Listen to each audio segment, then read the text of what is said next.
to. Do I think we would be religious if we were never to die? Absolutely. And here, this, in a sense, reveals my training in Asian religions, that for me the question would be, rather coming from my knowledge of Buddhism, would there be any kind of dharma or religion if we didn't suffer? Which would be the more basic question for me, coming from my background. For me, religion is about the human condition, and whether we die or suffer, we're in the human condition. It would be a different human condition, certainly.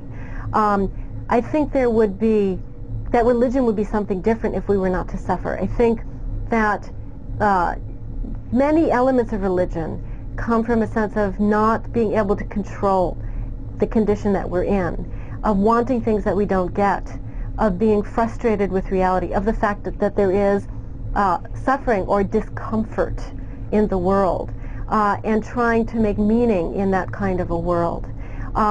So that death for me is just one dimension of all of that discomfort that we're in as human beings. And I think much of religion is about addressing us being in a position, the human condition itself, which is one of discomfort, of not getting what we want, of being frustrated, of being uncomfortable, and of suffering.